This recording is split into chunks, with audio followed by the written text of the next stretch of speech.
penyidik pada saat melakukan penangkapan sungguhnya dia sudah menjadi hakim sekaligus eksekutor, mengeksekusi seseorang yang dengan status tersangka seolah-olah telah bersalah dan kemudian ditahan. Dan pada saat ditahan itu bukan hanya ditahan, marwahnya dijatuhkan dengan beredarnya video saat dia memasuki penjara. Saya mau tanya, apa sih beda Gus Nur dengan Ahok? Dan saya mau tanya, apakah ada sampai hari ini video Ahok di sel, di penjara gitu? Saya ibaratkan NU sekarang itu seperti bis umum, supirnya mabuk, kondekturnya teler, gitu. Keneknya ugal-ugalan, supirnya keneknya juga begitu, dan penumpangnya itu kurang ajar semua. Bisa jadi keneknya di dada, gitu kan. Bisa jadi kondekturnya Gus Yakut, gitu. Dan supirnya diajak ke sirot, mungkin gitulah. Nah, penumpangnya liberal, sekuler, macam-macam. Di situ PKI numplak di seorang kiai sudah sepuh tiba-tiba diajak tepuk tangan di panggung dangdut, gitu kan. Terus tiba-tiba BPJS halal jadi haram. Terus tiba-tiba sekarang generasi muda dikenalkan ke K-pop misalnya.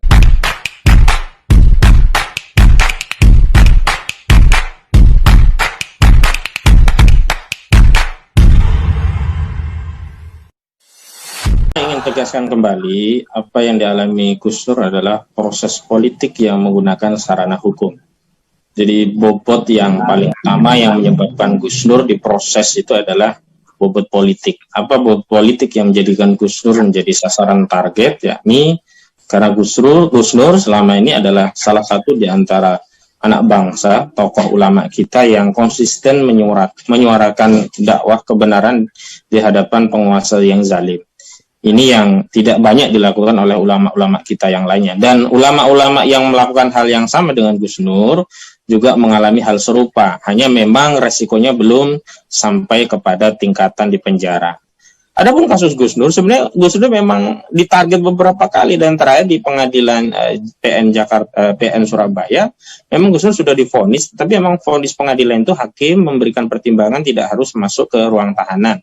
Dan itu yang mungkin menjadikan ada semacam motif dendam pada kasus kedua ini, sehingga pada kasus kedua kepolisian itu tidak melakukan proses yang sama seperti di pengadilan Surabaya. Kalau di Polda Jatim kasusnya juga sama, dianggap melakukan pencemaran terhadap ormas tertentu gitu, dengan undang-undang ITE juga.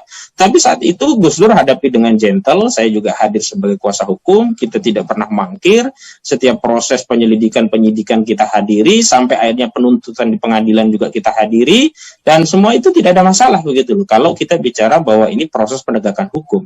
Tapi nampaknya karena sudah ada motif dendam, di kasus yang pertama Gus Dur tidak bisa di sel misalkan begitu bahasanya ya, dan di kasus ini nampaknya ya harus masuk gitu, dengan pertimbangan apapun pokoknya harus masuk pasal belakangan, saya bilang begitu. Kenapa? Karena memang unsur-unsur pembuktian itu tidak dikedepankan.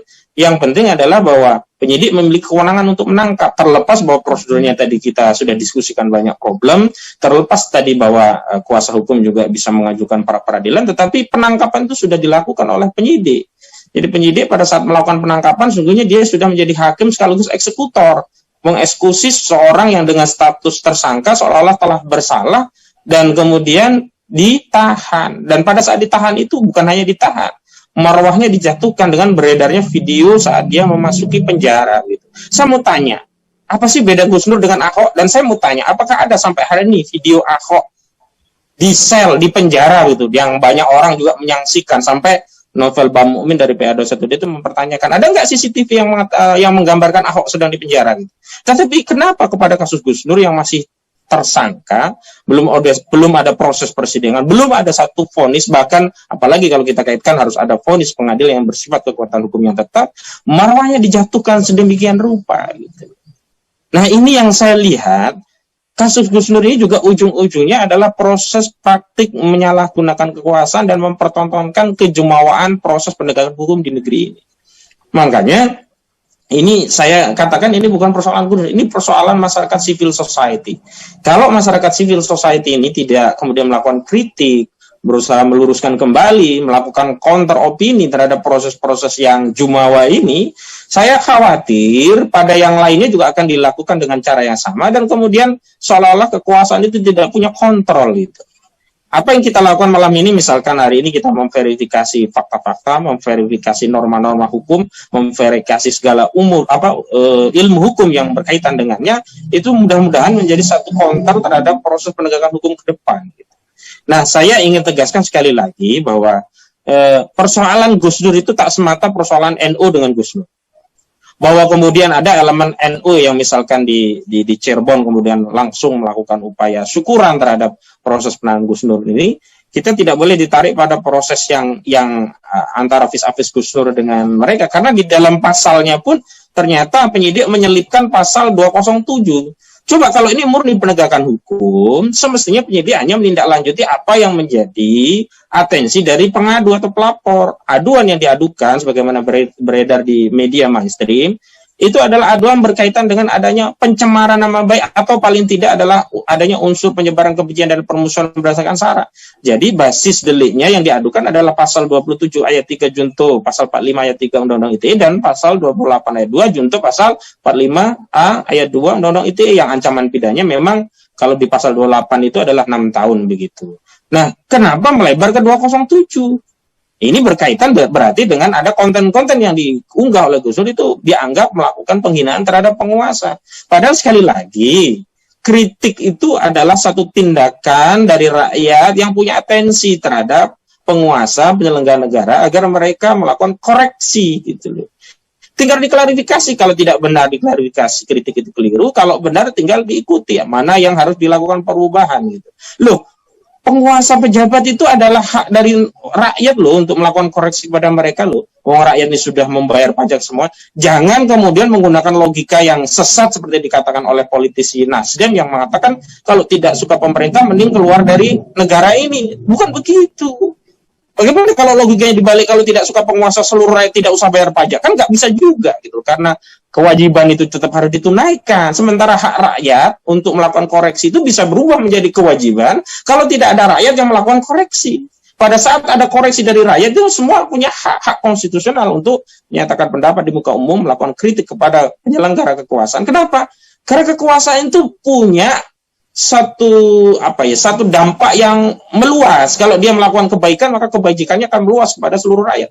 Kalau kekuasaan itu menimbulkan kemudorotan, kezaliman, maka dampaknya juga meluas. Beda dengan individu tertentu. Makanya saya tidak tertarik mengkritisi individu tertentu. Nanti itu sama saja gosip gitu. Tapi kalau itu terkait kekuasaan, dampaknya akan meluas gitu. Sekali lagi saya punya prediksi, walaupun prediksi ini tidak saya inginkan, bahwa Gus Dur ini akan direndam. Dalam tanda petik mungkin saja Gus Dur akan dimaksimalkan penahanannya di 20 hari, dan kalaupun tidak cukup di 20 hari itu akan ditambah lagi 40 hari seperti kasus Ali Baharsa. Atau kecuali ada negosiasi, dan ini sudah jauh-jauh hari saya jelaskan kepada Gus Dur bahwa target politiknya itu adalah agar kita diam, agar kita bungkam, agar kita mau bernegosiasi dengan rejim. Maka saya sudah kasih pesan kepada Gus Dur, dan memang saya juga tidak tahu ternyata akan terjadi penangkapan ini, agar teguh memegang idealisme. Sebab orang-orang seperti Gus Dur ini dan kita-kita ini yang hadir di sini itu punya banyak orang yang kemudian mengambil sikap, tindakan, pandangan yang akan sama dengan kita. Kalau orang-orang seperti Gus Dur ini meleot gitu, tidak gigih, tidak istiqomah, apalagi merujuk, kemudian beredar video Gus Dur minta maaf bahwa selama ini salah, bahwa rejim Jokowi itu baik semuanya, habis ini rakyat. Akhirnya kritik-kritik tadi tidak memiliki legitimasi figur gitu. Walaupun kembali lagi bahwa kita melakukan kritik, melakukan dakwah amar ma'ruf nahi munkar itu bukan karena individu tertentu, tapi ini semata-mata karena diperintahkan oleh Allah Subhanahu wa taala. Bahkan di dalam hadis yang mulia Rasulullah pernah bersabda bahwa sebaik-baik jihad itu afdhalul jihad kulil haq inda sultanin jair. Jadi sebaik-baik jihad itu adalah mengatakan kalimat hak, kebenaran, mengkritik pada penguasa yang zalim. Kenapa? Karena ada resiko. Nah, Gus Dur telah mengalami resiko mengkritisi penguasa zalim, ya kan? Resikonya di penjara, meskipun pasal yang digunakan tidak langsung menggunakan kekuasaan negara, masih menggunakan delik aduannya sebagai legitimasi bahwa polisi melakukan tindak lanjut atau meneruskan apa yang menjadi aduan masyarakat. Walaupun pada perkara-perkara yang lain di mana masyarakat khususnya umat Islam banyak melaporkan orang-orang individu tertentu yang tadi kata Pak Taufik kalau disebut namanya malah jadi kondang tadi, itu tidak ditindaklanjuti. Sakti benar itu kayaknya si Abu Janda itu. Saya juga heran gitu. Padahal dia juga bukan penegak hukum, bukan orang yang punya kekebalan hukum gitu. Berbeda dengan kalau dia penegak hukum, bolehlah dia punya imunitas hukum.